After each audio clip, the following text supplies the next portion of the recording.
Hey there, and welcome. Have you ever wondered how a local brand you love suddenly pops up on the other side of the world? Or maybe how a tiny startup even starts to think about selling to a global audience? Well, today we're cracking open the global playbook to see exactly how it's done. I mean, it's a huge question, right? You've got billions of potential customers speaking hundreds of different languages. The global market can feel less like an amazing opportunity and more like just pure chaos. So the real question is, how do you take that chaos and turn it into a clear, focused strategy? That is exactly what we're going to break down today. First, we'll get a handle on the challenge itself. Then, we'll unpack a simple three-part toolkit to conquer it: slicing the world pie, choosing your target, and planting your brand's flag.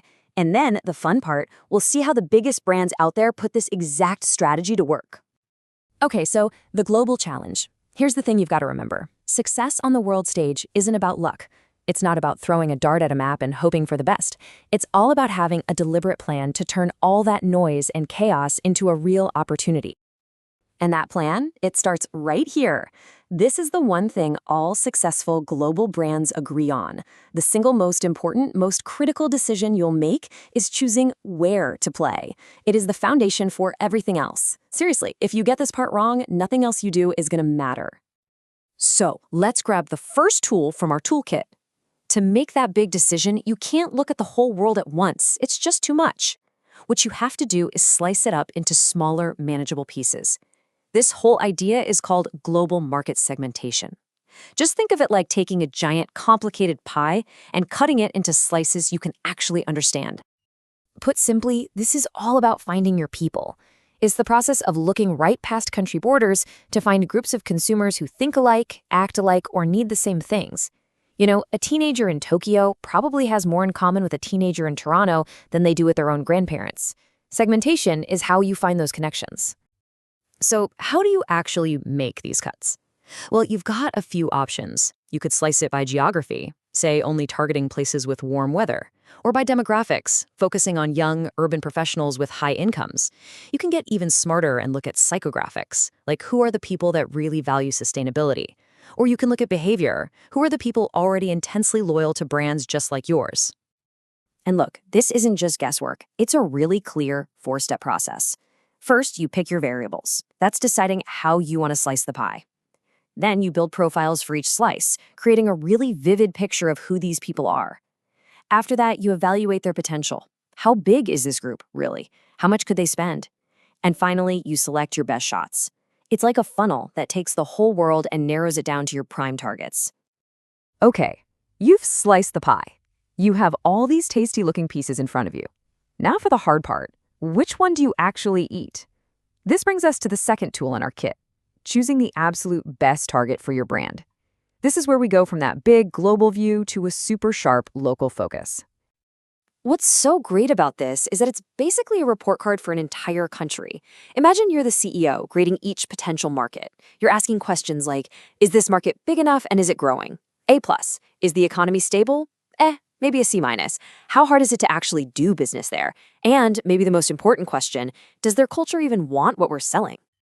And all that grading, it feeds directly into another straightforward process.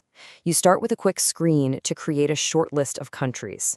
Then you use that report card to figure out how attractive each one really is.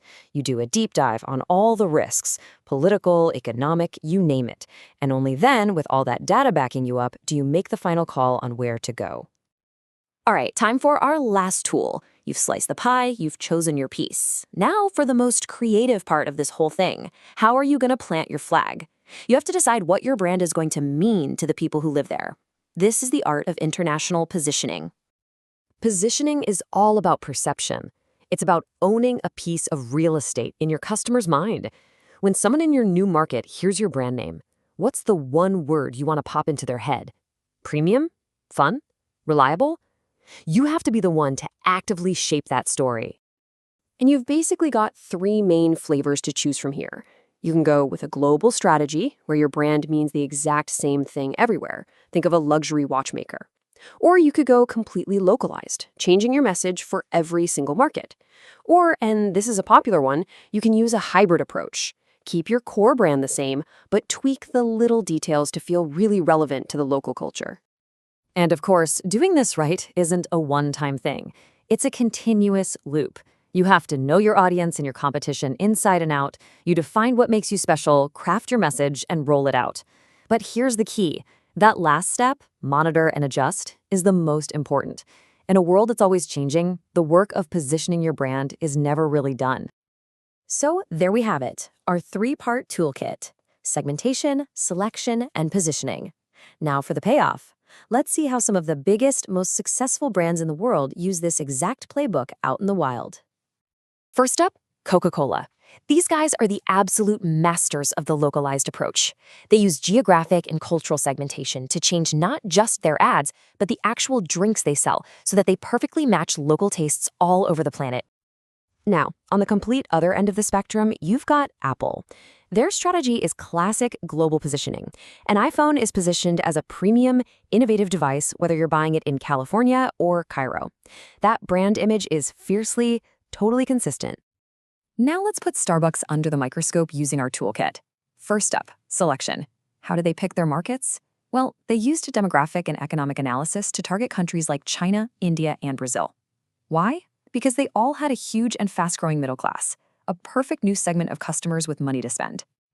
And this is where their strategy gets brilliant. Let's talk about their positioning. Starbucks uses that hybrid strategy we talked about. The core promise of a premium coffee experience is the same everywhere, but they'll customize the menu with products like a green tea frappuccino, which is super relevant to local tastes in China. It's really the best of both worlds.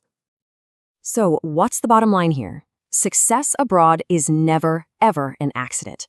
It comes from a disciplined process of segmenting the world, using data to select the right market, and then positioning your brand with real intention. This toolkit is the proven formula that turns a local champion into a global player. Which leaves us with one final thought. Now that you have the playbook, it kind of makes you think, doesn't it? If you had a business idea, a product, a service, what slice of the world would you go after first? What piece of that giant pie would be yours?